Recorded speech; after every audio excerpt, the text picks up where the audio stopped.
पासून शहापूर मुरबाड रस्ता हा रखडलेला आहे आणि या संदर्भात अनेक वेळा देखील आंदोलनं झाली, अनेकांना आपण जीव गमवावं लागलं। याबाबत देखील आपण थोडक्यात माहिती घेणार आहोत। आपल्या जोडीला माजी खासदार, माजी केंद्रीय मंत्री कपिल पाटील देखील आहेत। काय सांगाल याबाबत, रस्त्याबाबत?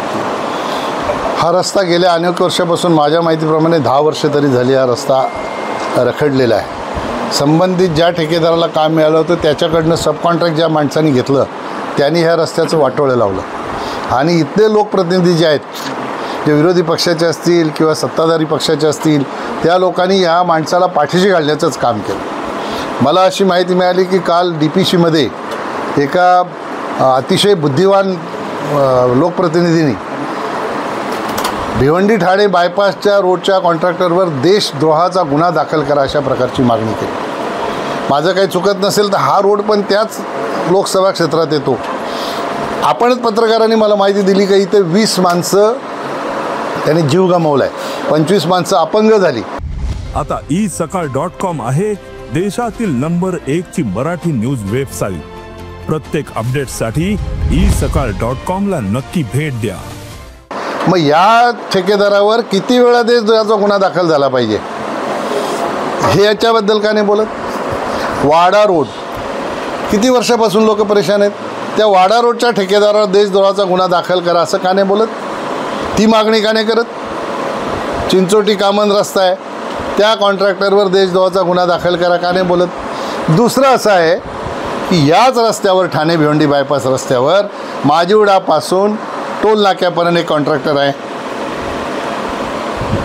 टाटा मंत्रापासून वडपे गावापर्यंत एक कॉन्ट्रॅक्टर आहे, त्यांच्यावर देशद्रोहाचा गुन्हा दाखल नाही करायचा। हा काय प्रकार आहे? एखाद्या व्यक्तीला टार्गेट करण्यासाठी सगळ्याच लोकांनी एकत्र येणं म्हणजे ज्याला टार्गेट केलं जाते तो किती शक्तिशाली आहे। म्हणजे असं आम्हाला वाटायला लागलं की आम्ही खूप ताकदवर आहोत, सगळे एकत्र येऊनही आम्हाला त्यांना नमवता येत नाही। पण याच्या पाठीमागचं कारण कदाचित असं असेल, बाकीचे लोक पाठीमागे जाऊन भेटत असतील, त्याच्यामुळे भेटून काय चर्चा करत असतील आम्हाला माहीत नाही, कशासाठी भेटत असतील मला काही त्याच्यात खोलात जायचं नाही। भेटून काही चर्चा करत असतील किंवा त्यांच्याशी काहीतरी अमुक दिवसात आम्ही काम करू अशा प्रकारची चर्चा होत असेल, पण सगळ्याच ठिकाणी ट्रॅफिक होते। तुमच्या वडप्याला ट्रॅफिक होते, त्याची चर्चा होते का? घोडबंदर रोडला तर इतकी ट्रॅफिक होते, तिथंच उपमुख्यमंत्री राहतात ठाण्यात, पालकमंत्री राहतात, परिवहन मंत्र्याचा मतदारसंघ तो आहे, तिथं ट्रॅफिक होते, त्याच्यावर कधी चर्चा होते का? कालच्या DPCमध्ये त्याच्यावर चर्चा झाली का एवढी घन? नाही झाली। बदलापूरलाही ट्रॅफिक होते, कल्याणला ट्रॅफिक होते, ह्या सगळ्या ठिकाणी ट्रॅफिक होते। पालघरकडून येणाऱ्या सगळ्या गाड्या तिथेही ट्रॅफिक होते, त्याची चर्चा नाही। फक्त एकच मानकोलीपासून तिथे ट्रॅफिक होतं। अरे गोडाऊनचा एवढा मोठा पट्टा, एवढ्या मोठ्या प्रमाणात गाड्या येतात, ट्रॅफिक न होणार गाड्या जाणार कुठून? तुमचं नियोजन चुकलेलं आहे, सरकार म्हणून तुम्ही नियोजन चुकवलं आहे।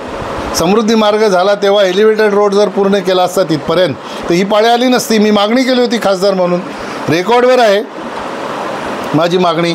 राज्य सरकारने जेव्हा बैठक घेतली होती तेव्हा नियोजन नीट केलं असतं तर ही परिस्थिती आली नसती। पण काम करताना एवढ्या मोठ्या ट्रॅफिकमध्ये कोणी असेल त्याला त्रास होतोच। ट्रॅफिकचं मॅनेजमेंट त्या लोकांनी उलट्या सुलट्या घालणं होत असते, याला कोणी नाकारू शकत नाही। परंतु टार्गेट करून एखाद्यावर आरोप करणं हे जितकं सोपं आहे तेवढं जनतेच्या मनामध्ये उतरवणं सोपं नाही। जनता जाणते, जाणकार आहे कशासाठी करतात। माझा एवढाच मुद्दा आपल्या माध्यमातून सांगणं आहे की राज्य सरकारने सर्वसमावेशक विचार करून निर्णय करायचे असतात। मला तर अशी माहिती मिळाली की ज्या व्यक्तीला सस्पेंड केलेला आहे तो 2 वर्षापूर्वी मला वाटतं रिटायर झालेला आहे, त्याला काहीतरी स्पेशल ड्युटीवर ठेवलेलं अशी मला ऑफ द रेकॉर्ड माहिती मिळाली। खरं खोटं मला माहीत नाही, तपासून बघण्याचा विषय आहे। पण आता कोणाला सस्पेंड करून रस्त्याचं काम जर पूर्ण होणार असेल तर चांगलं आहे।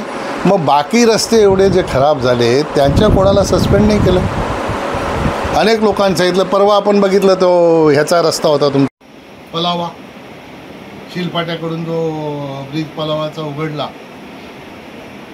तो रस्त्याचं ओपनिंग केलं, दुसऱ्या दिवशी खड्डे पडले, त्याच्यावर कोणी बोलतच नाही। तिथल्या मतदारसंघातल्या लोकांनी त्याच्यावर बोलायचं सोडून ते ठाणा भिवंडी बायपास रोडवर ज्याला संधी मिळते तो ह्याच रोडवर बोलायला या ठिकाणी येतो. तर पहिले आपल्या दिवाखालचा अंधार बघायचा आणि मग आपण वक्तव्य करायचं. अशा पद्धतीचं हेतू पुरस्कार कोणाची बदनामी करणारं वक्तव्य करणं हे चुकीचं आहे. म्हणून आधी अधिकाऱ्यांकडनं माहिती घेतली पाहिजे, याच्या काय अडचणी आहेत, नंतर वक्तव्य केलं. मानकोली या ठिकाणी वाहतूक कोंडी होते, या ठेकेदारावरती देशद्रोहाचा गुन्हा दाखल करा. मात्र भिवंडी वाडा रस्ता शहापूर मुरबाड रस्ता झाला आहे, या ठेकेदारावरती देशद्रोहाचा गुन्हा दाखल का नाही, असा प्रतिक्रिया कपिल पाटील यांनी दिली आहे. फैयाज शेख, साम टीव्ही, शहापूर. देश विदेशातील प्रत्येक घडामोडींचे लाईव्ह अपडेट मिळवण्यासाठी आता साम टीव्हीच्या सर्व सोशल मीडिया प्लॅटफॉर्मला लाईक, फॉलो आणि सबस्क्राईब करा. तसंच सर्व नोटिफिकेशनसाठी बेल आयकॉन प्रेस करायला विसरू नका.